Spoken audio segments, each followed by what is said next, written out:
Good evening, everyone, and thank you so much for joining me for another episode of Let's Talk Jen. I'm so excited about this show. I'm excited about this particular episode because I have my beautiful sister here with me, Miss Tiffany. Hey, y'all. She will introduce herself in just a moment, but of course, we have to get some stuff out of the way. First of all, for those of you that this is your first time watching the show, welcome. Thank you so much for allowing me to take up some of your time. I guarantee you that it will be well worth it. You're here watching for a reason, so I hope you get something from it. Also, just a background of what the show is about. It is a platform for everyone to come on and talk about their story, their testimony, the trials and tribulations that they've gone through and gotten over, and they're able to help someone else get through those same things that they're dealing with right now. So it is something that you don't have to be a business owner, you don't have to be a celebrity, but if you want to share your story, or if you're driven to, or it's put on your heart to share your story with someone or the world, because hello, this is going to be worldwide, amen. Man. If you want to share your story with the world, this is the platform to do it, and it will, I guarantee you, it will save someone's life. So if you want to be a sponsor, Tiffany is actually one of my sponsors, so y'all check her out. But if you would love to be a sponsor, please get with Divine Appointment Marketing and Consulting Firm. They are absolutely amazing, and they have helped put this show together. So email them at damacf22@gmail.com if you want to be a sponsor, if you want to be an investor, if you just want to send me some money. Listen, I am not going to discriminate. Look, because it does take money for these type of things to happen, to get them out there, to be broadcast. So if you would like to help out, donate, whatever it is that you want to do, make sure that you get in contact with them. And there's also some Cash App information that I may or may not put in the comments, but who knows? I may send that information to you. But if you're interested in it, please let us know, and we'll definitely get that information to you, because everyone needs to be on the show. They can't be on the show. They at least need to watch it. Amen. Amen. Thank you for YouTube. YouTube is absolutely amazing. They are allowing me to put this show on their network. It is a network, and I'm excited. So shout out to YouTube and everyone that's coming, because I know that there are other networks that are going to pick the show up. So I'm speaking that into existence. Yes. But so yeah, let's get into this, shall we? Look, I get on her nerves. I know I do. But we love each other. Yes. She is definitely my sister. Yes. A sister from another mister. Because Yes. my first time meeting Tiffany, no lie, was at church. And when she came in with this big old smile on her face. And I'm like, who is this woman? And I love her. I grew up with her. I feel like I've known her forever. So her story, y'all, oh my goodness. Listen, get you some tissue. Okay? Get you some tissue. Get yourself together, because you just never know what people are going through. That's true. The most beautiful people in the world, they go through things and they mask it so very well. So, yeah. Yeah. Yeah. Yeah. So, okay, y'all. So, Miss Tiffany, let everybody know who you are. Beautiful. Ooh, y'all. Hello. My name is Tiffany. Tiffanie Cox. I'll give y'all my whole name. Ooh, the government name. I know, right? I'll give y'all my whole name. I am 37. Oh, she told her age too. I did. I'm gonna be as honest as I possibly can out here. Come on. 37. I have one child. Uh-huh. I love him to death. He get on my nerves. I have one child. He is 15. His name is Sean.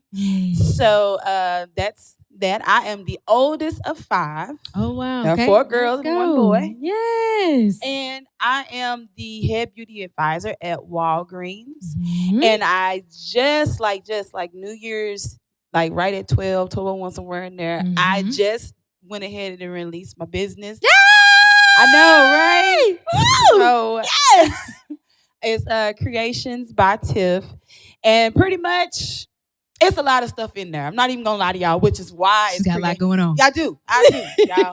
So I'm still trying to manage the Facebook and everything because that's where it's starting at until I can get my website really out there or whatever. Yeah. But it's hair, it's skin, it's nails, it's clothes, it's some of everything. It's some of everything. So I'm still trying to figure out how to categorize everything. I'll just give you one moment. Yes, give her a moment. But let me tell y'all something.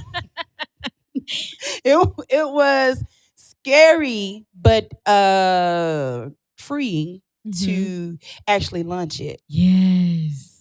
Because it's been a long time coming. For sure. And I have talked myself out of doing it for a very, very, very long time. Listen, starting a business is not for it ain't for the weak. It is not. And timid. You have to be bold and tenacious. Yes. Even if you don't feel like it sometimes. Good. And you have to be the one to believe in it more so than everybody else. You know? Absolutely. And so I think that was the problem in me releasing it. It was me trying to make sure that I believed enough in myself that it would actually work. So that's good. That's real. Yes. That's real. Cause that is listen, I can honestly say that I had to go through that too. Yeah. Like, do I really want to do this? Yeah. Am I really supposed to be in front of a camera? Cause I don't do stuff like this. Look. But once you get started and once you actually do it, it is free. It's like, okay, yeah, this is me. Okay, God, you may have had something going on, This is where I'm supposed to be. And I know God has showed me so much about myself and where he wants it to go.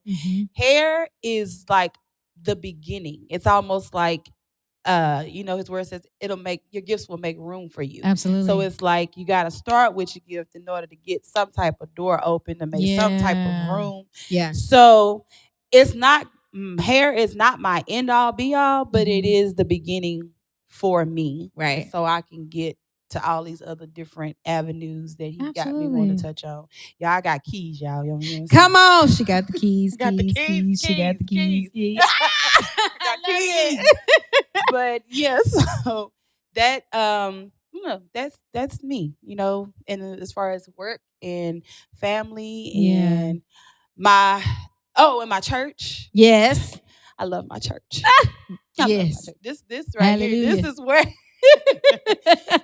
the connect came from. Yes. My church. I'm on the praise and worship team, and I do Paris's Aid. So that's where I'm at right now. And she would do more. Hey, look. Just keep your eyes open. Y'all stay tuned. Cause listen, we gonna be looking like for real. Like, oh, that's Tiffanie right there. Look, the Lord he's pushing.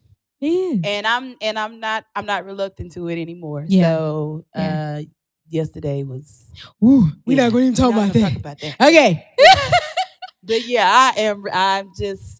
I'm excited. I met you at church. I met family. Yes. I have other family. I got family. I got biological family. I love my sisters. I love my brother. I love my mom. But I am the oldest, and I had been praying for some older siblings because it's hard and sometimes tiring being the oldest. Yes, listen, be careful what you pray for. Look, because they want you to do everything. Yeah. And my mom, even with her, she even comes to me about certain things. And I'll be like, you know what? So let's jump into that. Since you kind of opened that door, like what was it like growing up as Tiffanie Cox? Ooh. With you being the oldest and you basically kind of being the mom. Yeah. I had a lot of responsibility. I did. So 6 years old. And some people may know, some people may not know. 6 years old, I remember we moved. It was me and my brother and my mom. And the day after we moved into the apartment, I remember my mom, she decided to get in the tub. And me and my brother, we just, we sitting on the couch watching TV or whatever. And my mom screams my name. And when she screams my name, I go in the bathroom and I look and there is blood all in the water and everything. And I'm like, I don't know what you want me to do. Oh God, at 6. At 6. So we did not have a a landline. I grew up without a landline phone. My grandmother had a cell phone, and she let us have it. And so we had a cell phone. And so she called 911, and basically I was talked through how to help her deliver this baby because she was pregnant and nobody knew. Oh my God. Yeah. Nobody knew. She didn't even know. I've tried to get her to go on this show. How? Wait. So did she carry full term? Yeah, my sister was like 7 pounds, full term, nothing wrong, no health issues, no, nothing. Ain't nothing wrong with her to this day. Fine. What in the world? And yeah, my mom didn't know. She didn't look pregnant. Nothing. Had a period.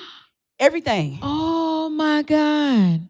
The entire 9 months until I think the move with her lifting and everything, I think that's what broke the water. Yeah. And so, like I helped her deliver my sister in the bathtub of these apartments, cut the umbilical cord and everything. And it was done on my birthday.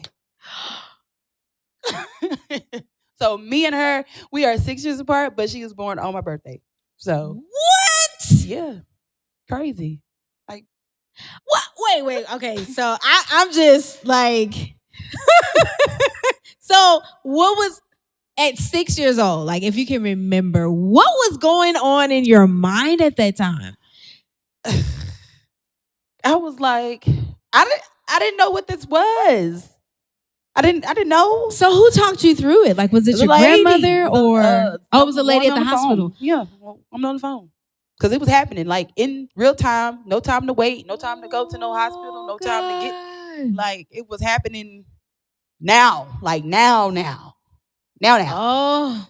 And so yeah, my mom got out the tub and all of that and handed me my baby sister, and she was like, "Happy birthday." Oh God! Well, yeah, happy birthday for sure. Goodness. And so I had to get on the phone and call my grandmother and tell my grandmother, "Hey, mama just had a baby." And my granny was like, "Do what now?" Right. I'm sorry, what? Your mama ain't pregnant. I said, "Granny, mama had a baby." And my granny was like, "Your mama ain't had no baby, Tiffanie. Your mama ain't had no baby because your mama ain't pregnant." Disbelief. Yes. Because I would have been like, "Girl, get off my phone." Yes. And I was like, "No, I'm holding the baby. No, she had a baby." And so she was like, "Where's your mama? Put your mama on the phone." Oh my goodness. So my mom was like, "No, yes, there is a baby here. Y'all need to get here." My grandfather was at work. So it was my uncle and my grandmother. And they took my mom to the hospital. And she stayed in the hospital for the 3 days that you normally stay. Yeah. But the whole 3 days that she was in there, everybody was at home trying to get stuff together. So the whole family had to come together to buy a crib and wipes and diapers and clothes and all of this because none of that was there. Oh, and my grandmother was like, "I don't know. What did you do? What did you do?" She was like, "I don't understand. Where the baby come from? I don't." Yeah, it was crazy. Wow. Okay, so fast forward to, you have your brothers and your sisters are here.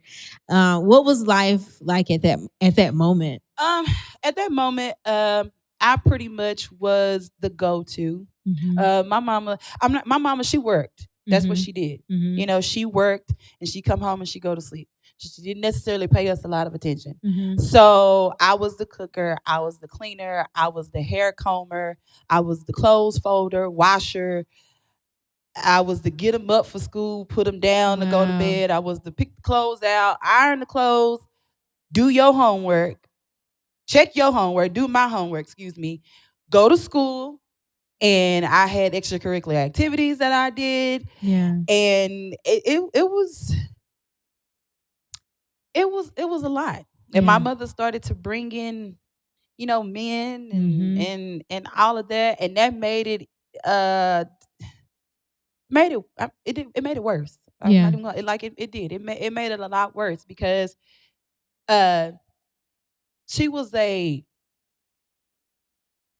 force of like, this is your dad. And I know my daddy, but she would try to force these men to be, like a father. Wow. And then this is after everybody else came along.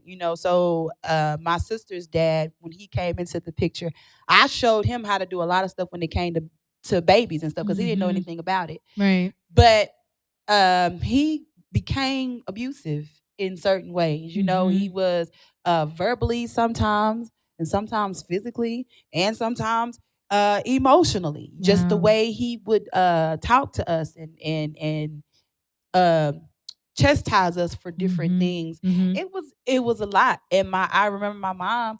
She didn't take up. She would just be like, "Well, I told him, or I said this, or I told her don't do this, or she was not. She was not a.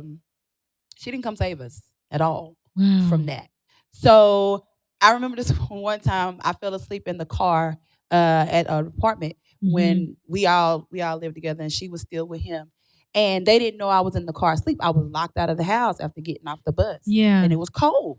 And so we had an old car that didn't work, and the apartment people kicked me out of the office because they were getting ready to close. So I sat in the car and I fell asleep. So when I woke up, the car was they were home, and I still couldn't get in. They had the door locked, so I knock on the door, and when I knock on the door, he opens the door, and when he sees it's me, he pretty much had me by my throat. And he was like, "Where have you been?"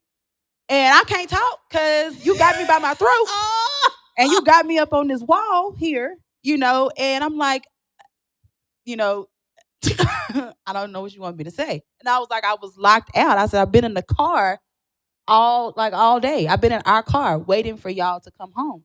My mom, she got pictures on the table because she's talking about she finna call the police. But I called my grandfather because I was tired of him doing stuff. I was like, and my grandfather and my uncle came, and that was a big old, and my grandfather was like, that ain't yours, and I'm gonna need you to keep your hands off. So it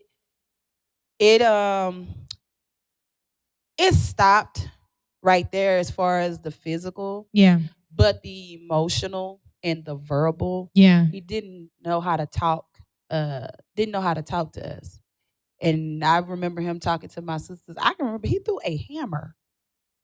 I'm sorry, do what now? He threw a hammer at who? He threw a hammer at one of my sisters. He used to have this van. It was either a hammer or a wrench, but it was something big. It was a tool. And he threw it. And your mom knew? Yeah. Like my mom knew a lot of different things. Oh, God. And I say this, and this is not to bash my mom and y'all, so I want y'all to know I love my mother very dearly. But not only gonna say but, I love my mother. That there are things that she allowed to happen when we were younger. So I don't want nobody to think that I'm over here trying to talk about my mom. Yeah. So just disclaimer. Yeah. Oh my gosh. Yeah. So okay. So when was your breaking point at that moment? Like, did you deal with anything else after that? And I actually led up to your breaking point. My going through molestation with one of our family members. Yeah. And it was a girl. For like 3 or 4 years. Oh. Going through that, and it would be every summer. Nobody knew. She was almost like, like if you say something, then I'm just gonna blame you. That was pretty much what she told me. Wow. Yeah, so I never said anything. I think when I got in high school, I missed out on a lot of different things. Even though I had extracurricular, I missed out on stuff because of my stuff I had to do at home. So my dad, he was upset. He was like, you 17, 18 years old. I never worked, didn't know how to drive. I wasn't taught any of that. Yeah. So my dad was like, we got to get you out of the house. My mom I guess she thought I was playing because I told her, I said, I'm getting ready to move with my dad. And I guess she didn't believe me. So when time came, I packed up my stuff and everything. And she didn't want to talk. She didn't want to talk. She didn't say goodbye. She wouldn't speak to me. She wouldn't even look at me. And I left. And what I almost died. And that's kind of like what pretty much kind of led up to even wanting to leave. Oh, wait a minute. Now, you can't just keep going and say, I'm sorry. I almost died. No, wait a minute. Now, let's talk about this moment where you almost died. What happened? Got pneumonia real bad, and it took over my lungs. And yeah, it was really a mix between my mom and my dad. I felt like they was fighting over me at one point. Mm-hmm. But just my mom, not paying attention and just working and not really giving me any type of freedom whatsoever. I got sick. I had got pneumonia and got bit by a spider. That all happened in like the same week. So the spider bite almost killed me as well because it was a brown recluse. Oh, so those are the worst ones to get bitten by. So I had to go to the emergency room, and that's when we found out I had pneumonia and all that type of stuff. And so my dad was like, you know what? Yeah, no, you got to come on home. Yeah, come on over here for a moment. Man, yeah. And actually, it didn't work out with him either. Because he was never at home. Yeah. And I ended up being at home by myself a lot. Mm-hmm. Actually took me to my grandmother's house first. And I ended up being alone there a lot because she would fly from South Carolina to go visit her mom. Mm-hmm. And I would be there, by myself.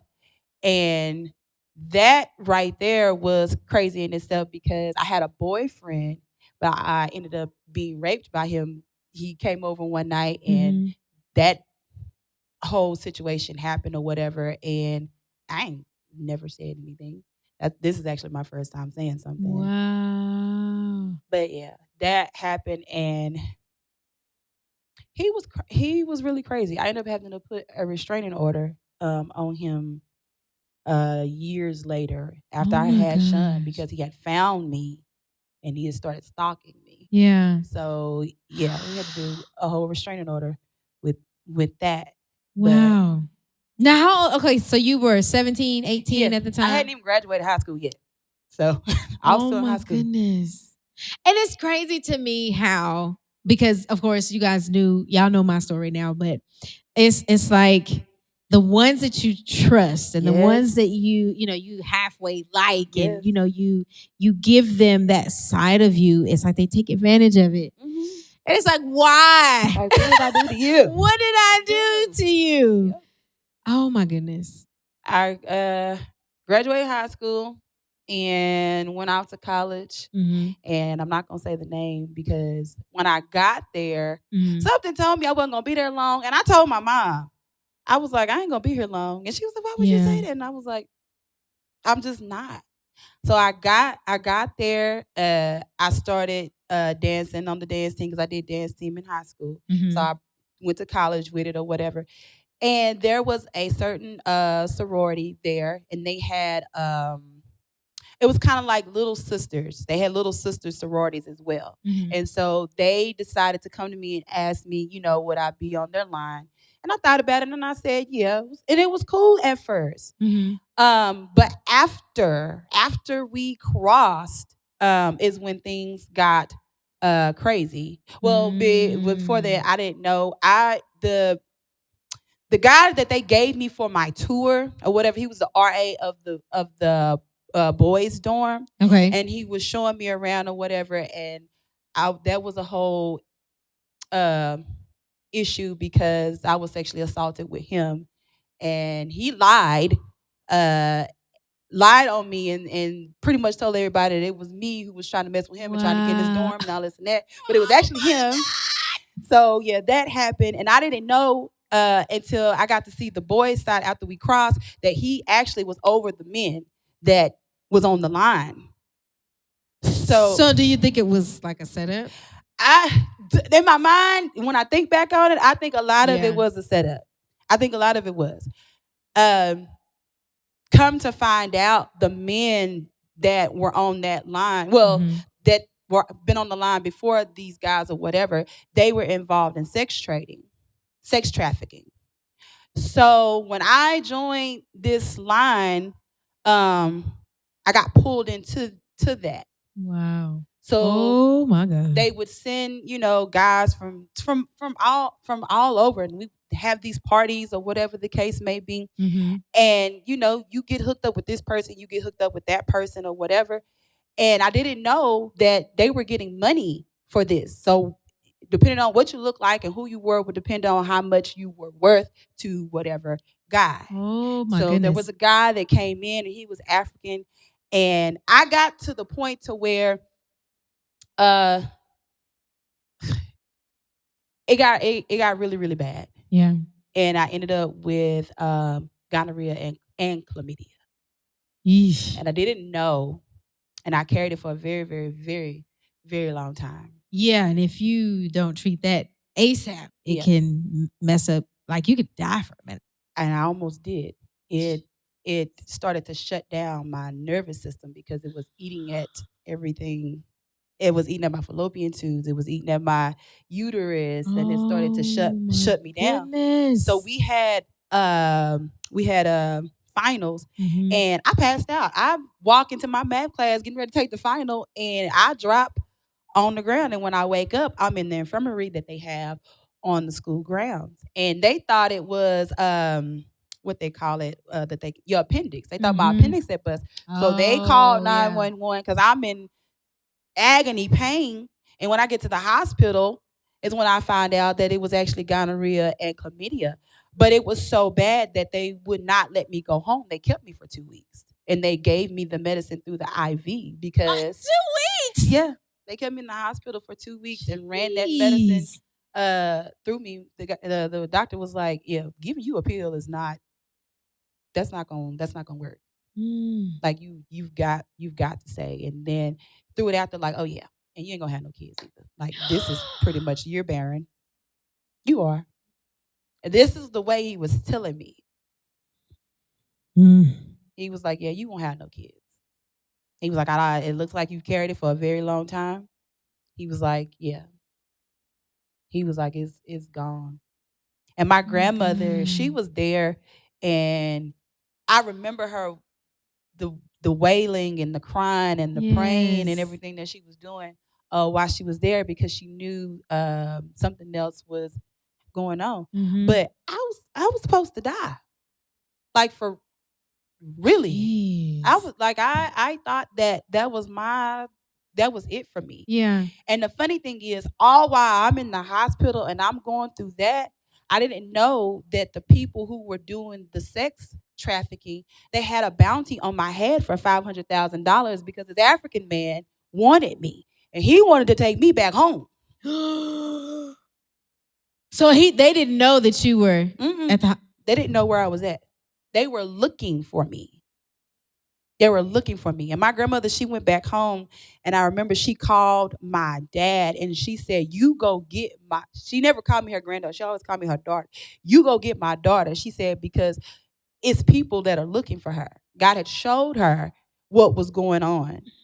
And so she was saying she's not safe down there. Mm-hmm. Like, they're going to kill her. Either if she does not go with this man, they're going to kill her. And so God, I look at it now, and it's like God was just hiding me. Yes. I was just thinking that. Like, he was protecting you. Yeah, he was hiding me, because if they would have found me, yeah, I probably would have died, because I wasn't going with that man. I was not finna go with that African man at all. But yeah, that the bounty he had, he thought that he could just, take me, and that was gonna be it. Like, Jesus. Yeah, it was a led me into a lot of other other crazy avenues, and a lot of other avenues, and doing stuff that I shouldn't have been doing, but did anyways, and finally got out of that. And my parents were mad. This story they know now. Yeah, because I haven't told. Oh God, I haven't told them. Like, it gets really raw around here.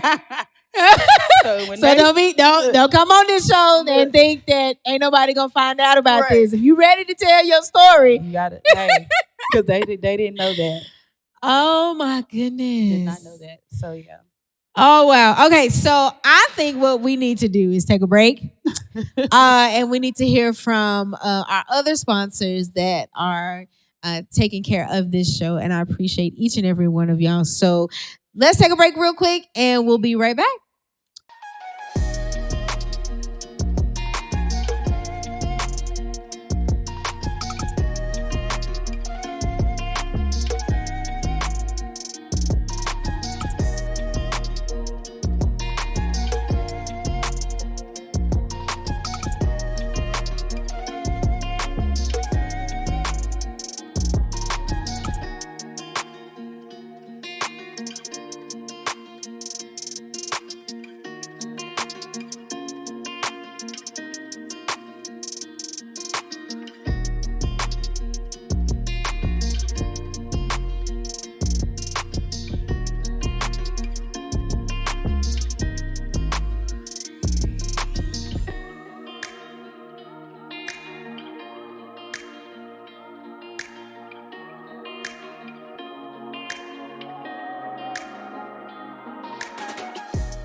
All right, welcome back, everyone. I hope that you had a good time looking at those sponsors. If you would like to see your logo or your event or whatever it is that you have going on in that time slot, please let us know at Divine Appointment Marketing and Consulting Firm. They will get you right. Amen. Yes. So, Miss Tiffanie. Ooh, listen. There's a lot going on in this little life. Is your no? Oh no! Yeah, there we go. All right, y'all, I'm back. Look, and I'm keeping that too. Look. Okay, so I'm back. Yes, ma'am. Yes, so I'm grateful that you have come on the show and kind of given us a little bit of a glimpse of who you are and what you've gone through. So let's kind of fast forward to your marriage. Oh God, listen, she has told this story to me, and I know that there's so much more. I know it is. So I'm just kind of like, okay, what's the skinny?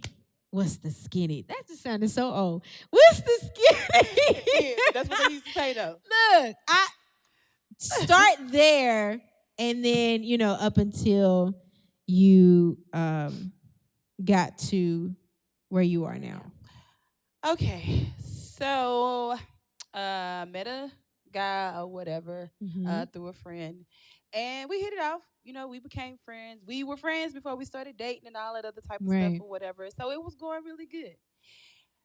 And he wanted a baby, but I wasn't finna do all that. We ain't married yet, so yeah, just hold on, right. Sir. Just hold your horses. So yeah, we decided to get engaged and everything, and honestly, he proposed to me 3 times, and I said no.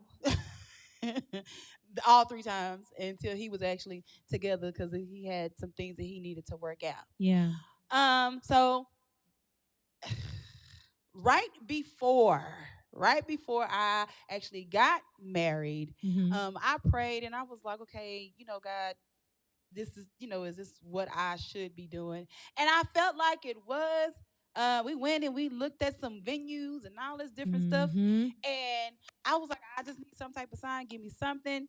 And I've always correlated butterflies to be with my grandmother because my grandmother loved butterflies. So we went to the botanical gardens and we walked into this space and I was like, oh my God, I love this space. And when I say I know it had to be at least like 30 butterflies just flew out of this bush. And I just took that as like, this should be okay. I think this will be okay.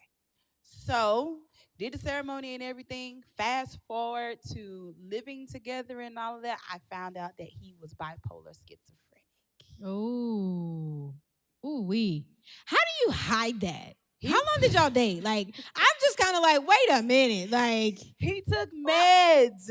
He took meds, and he got tired of taking the meds. Oof. And I didn't know he was taking meds. So he wasn't showing me that he was taking any meds. He seemed okay. I mean, of course, he had some problems when it came to um, his walk and everything. He was Muslim.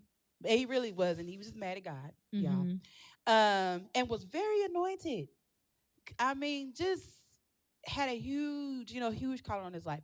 Yeah. But he wasn't really trying to do that at that time. And so that was one of the things. I was like, I'm not gonna marry you or anything like that if you're not even trying to go over in that area. Like, and I can't make you do it. Right. So he started working at it, and he turned back to being Christian and started going to church, and everything was good. Him and my son, they got along, and even down to him trying to get papers, to adopt my son and everything. So it was good. Right. But when we got married, it was like a switch flipped, and he became just very depressed and emotionally and mentally and verbally abusive, at times, and just manipulative, and just doing all kind of stuff, and so I decided that me and my son, we were gonna have to leave. I was like, I can't keep doing this. I can't keep doing this round and round with you. And he was so mad. He took that as me, taking the family away and everything. And I moved with my brother. And I was not working.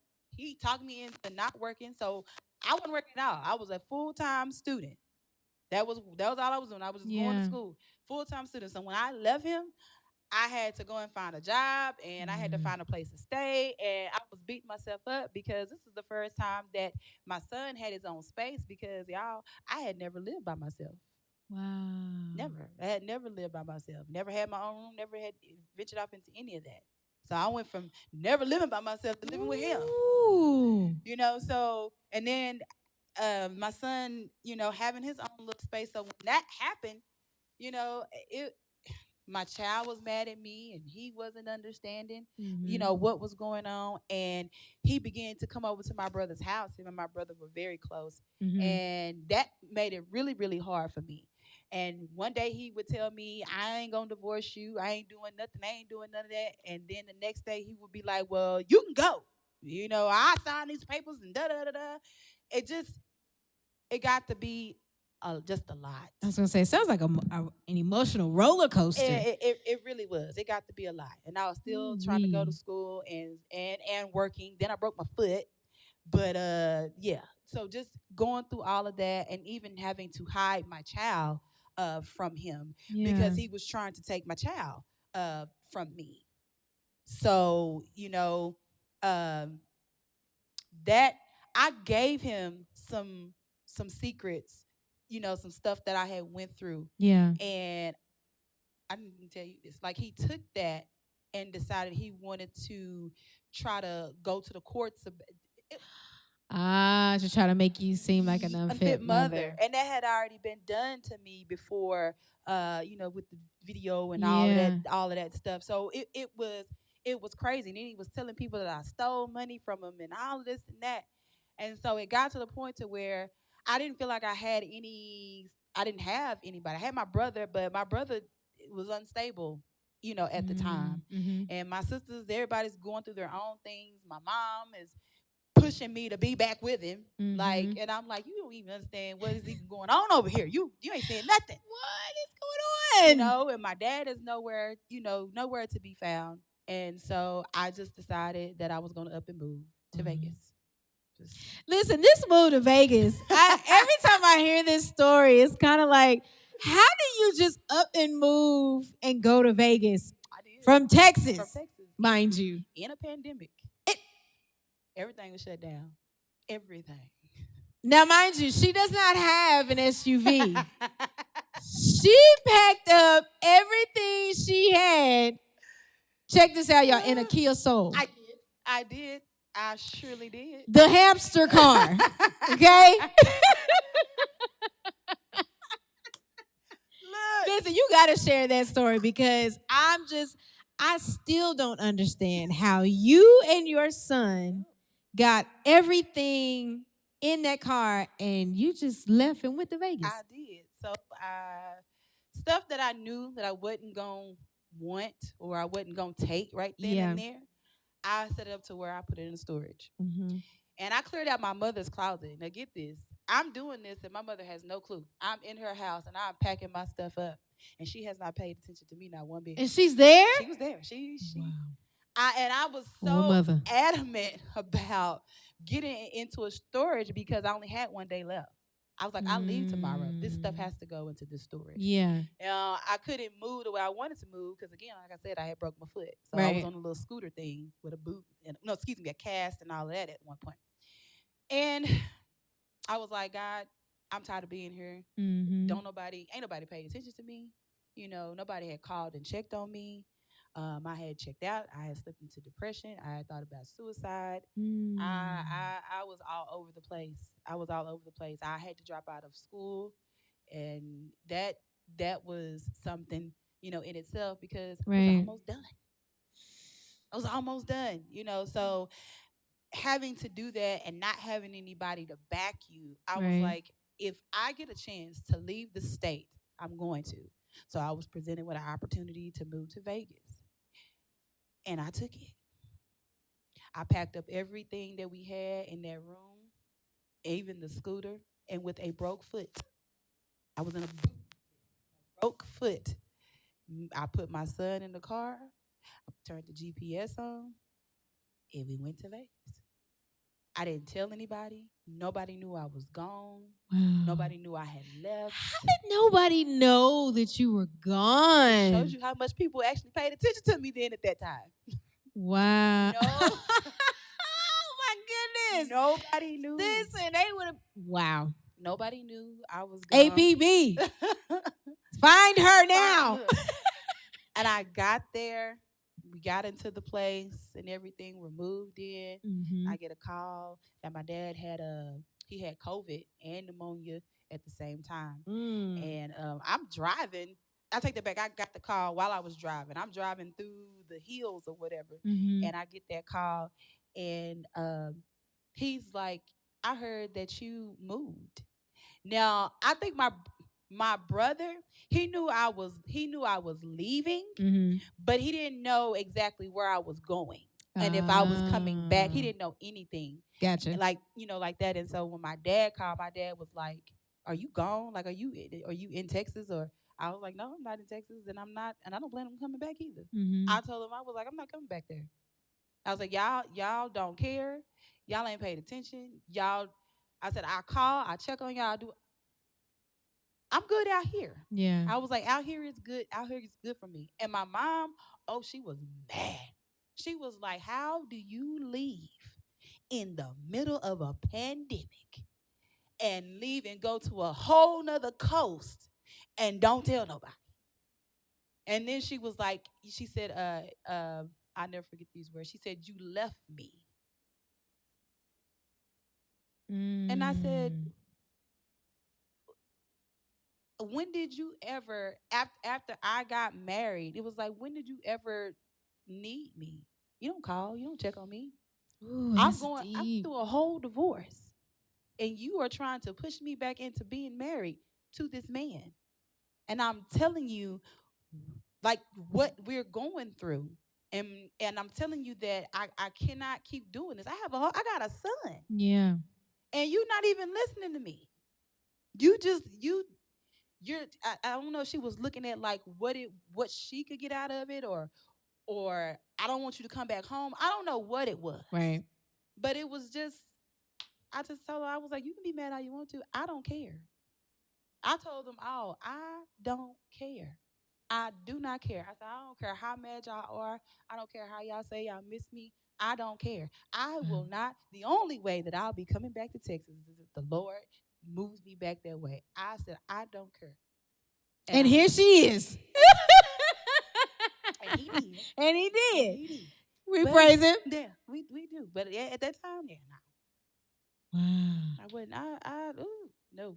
So the moment that he brought you back, like what mindset were you in? Like where were you? What was going on at that time? Because you went all the way to Vegas. I did. How long were you in Vegas? Almost a year. I almost made a year.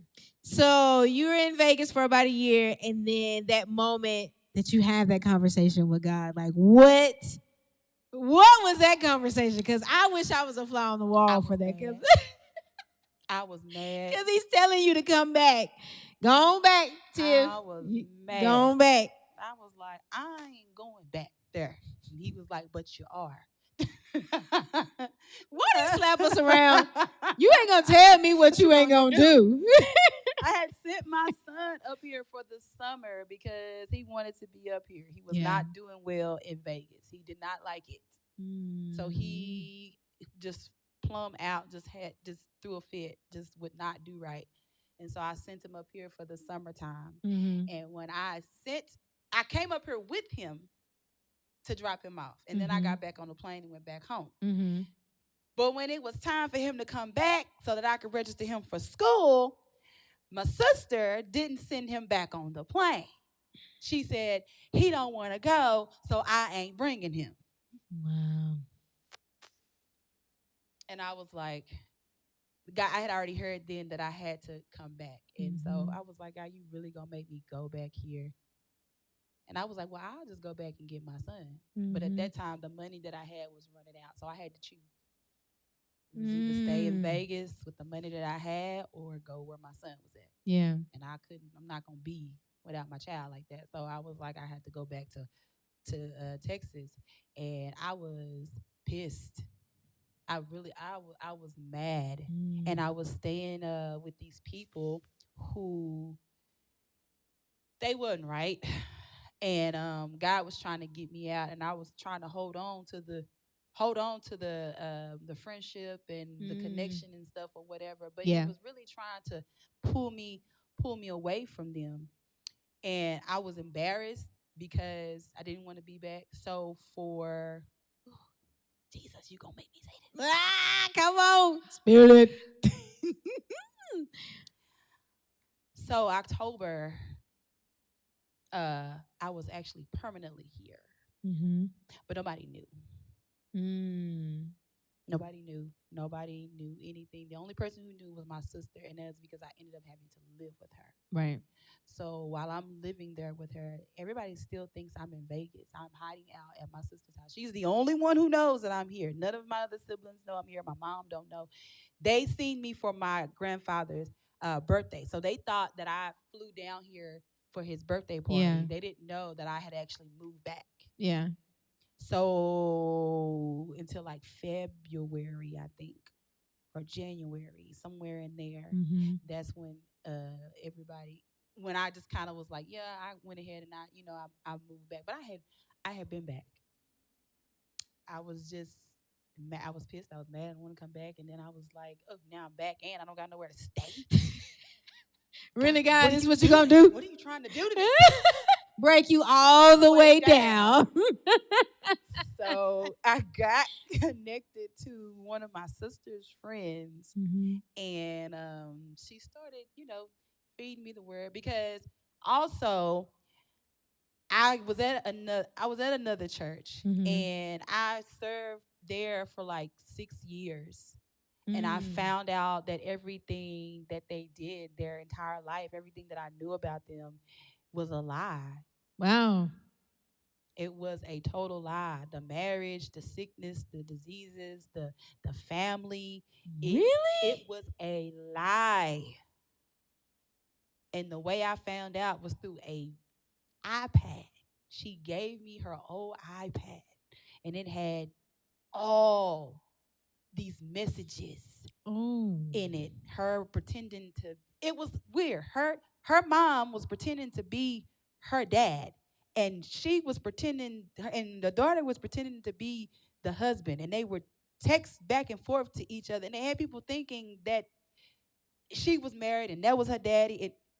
Oh my God. That sounds like a soap opera. Look. And then witchcraft got involved. Stones and crystals and cards, and trying to combine that with God. And that's where that's dangerous. Where I got a little like, I don't know if we supposed to be doing this. Yeah. And I started wrestling and tussling with it and trying to figure out how to disconnect from it, because I'm one of those people, if I love you, I want you to know that I love you. Right. And I know that people, if the actions don't match what's coming out your mouth, then they have an issue. They may not understand. And I was like, I love them, but I don't rock with this. And in the beginning, I did, but then I started to have nightmares. Ooh. And I started to have nightmares, and I started to be the enemy really started to mess with me in my sleep. I would wake up scratches and bruises and all type of stuff, and not just me, my child as well. Wow. And the saging and all of that stuff that people think that hey, it worked. So I had to disconnect myself from that. And I had a friend, she was like, I don't think that that's the way that's supposed to go. Right. And so I started to, not come around so often, and I stopped making the phone calls and everything. And I was mad at God, because I was like, I gave 6 years of my life. I served. And I served like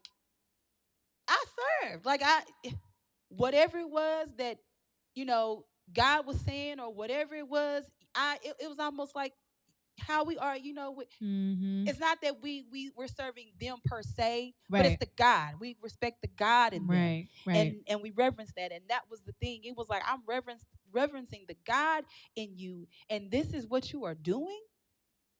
That's not God. And so when that happened, I was like, God, I can't work with your people no more. I'm not serving nobody else. Yeah. I'm not armor bearing nobody else. I ain't praying for nobody else. I'm not in a seat. I ain't seeing. I ain't hearing. I had turned it off.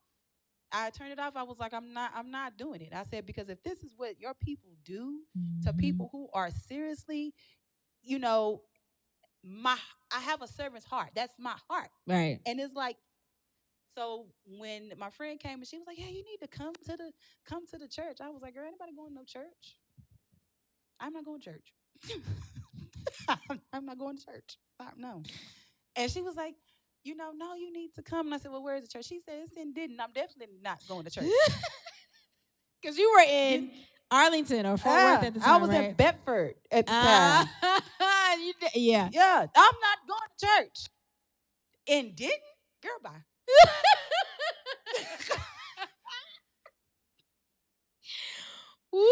Nah, not doing it. And so she sent me a link New Year's Eve when he preached at home, or maybe it was just him or whatever. And that was my first time seeing him. And I was like, I don't feel like I'm supposed to meet him. But I didn't think nothing of it. I left it alone. I was like, that's good. I sold my little old seat and I got on off, you know? And she just kept inviting me out and kept inviting me out. And then she invited me to see her get baptized. And so I came out to the baptism. I was like, well, fine. I will do the drive, and I will come see you get baptized. So I did that. And I talked to him. I talked to him for a minute. And it was just almost like we kind of knew each other already. And I was like, oh, this is cool. But I was like, you know what? Your church is still too far away. So I'm going to be an online member. Okay. And my son had just fell in love with y'all. He came and he didn't even know y'all. And he served during the baptism. He's helping blow the pool up outside.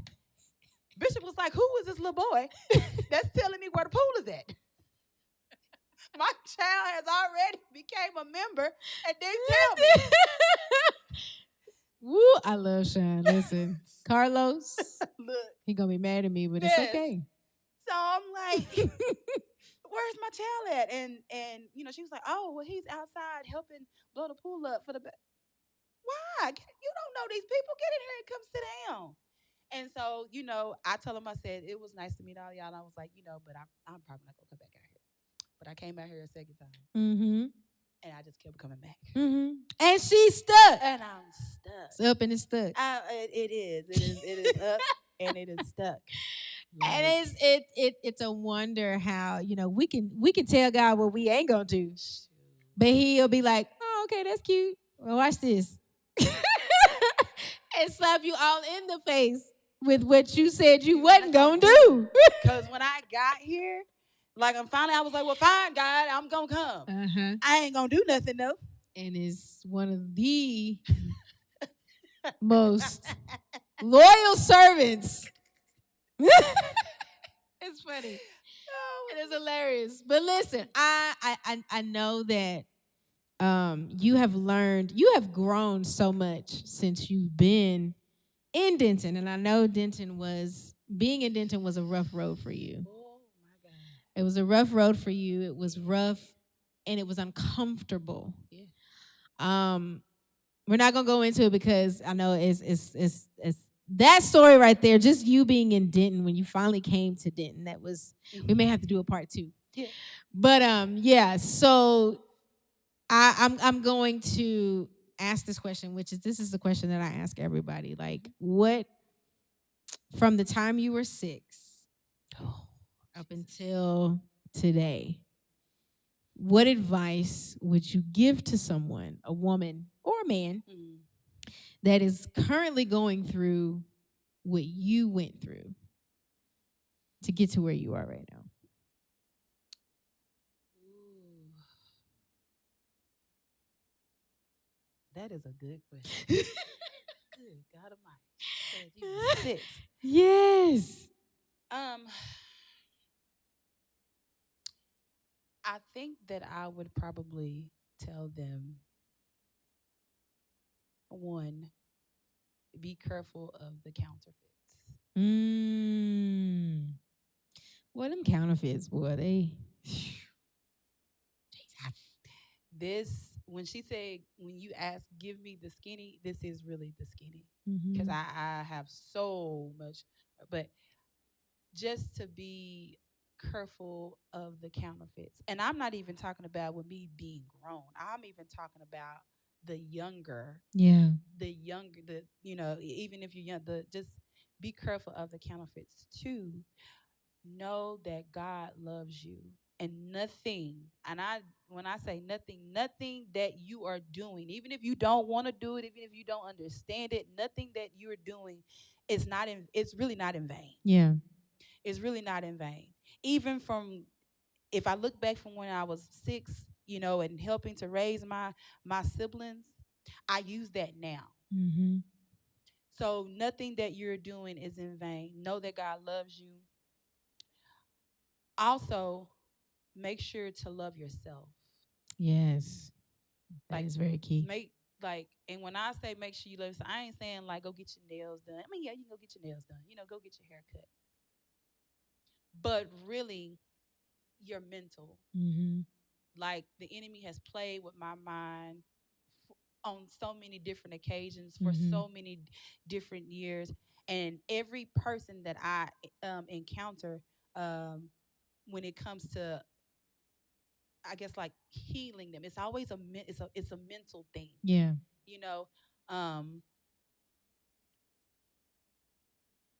Don't allow, and I'm trying to figure out how to put it. Don't allow what you go through to be your identity. I mean, you can use it, like as a catapult. You can use it as strength. You can use it as, a way to get somewhere, as power. Yeah. But do not let it define you. Don't let it say, okay, well, I was raped, so I'm a victim. I was molested, so I'm this. I was this. Don't let that be the story, because I will tell you this. If I would have allowed those type of things to be my story, then I probably wouldn't be here. Yeah. I knew a long time ago when I was younger, the enemy wanted to take me out. Yeah.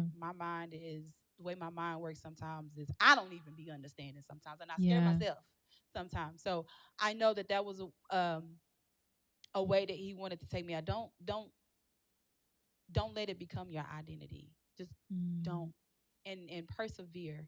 I know it seems hard. I know it seems tough. It don't feel good. Yeah. It don't feel good. It hurt.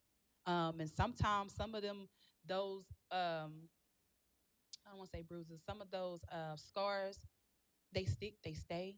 But it's for the remembrance of it. Oh yeah, for sure. So don't count yourself out, and be careful what you say.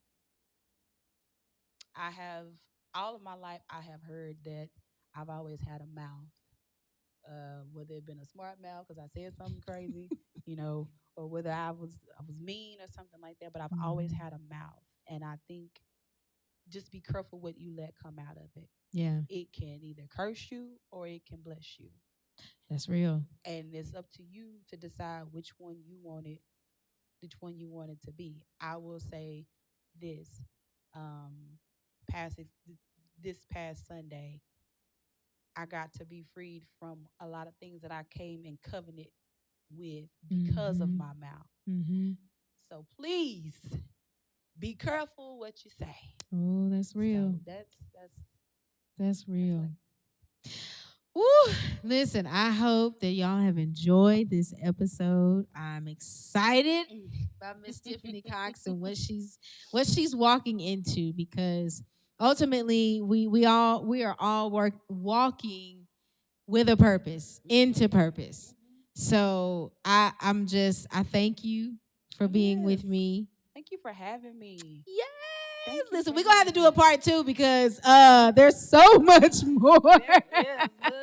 There's so much more. Look, oh my goodness, yes. So if you enjoyed this show, please make sure that you share it with your friends and your family. Go ahead and hit that like button. And I'm hoping that you have already subscribed to the channel, but if you have not, do so now. Please. We are here every Friday night at 7 p.m. Central Standard Time. So join me back again next Friday. We have an amazing guest coming in, and I want you to meet that person. So y'all come back. I love y'all. Y'all have a good evening. Bye.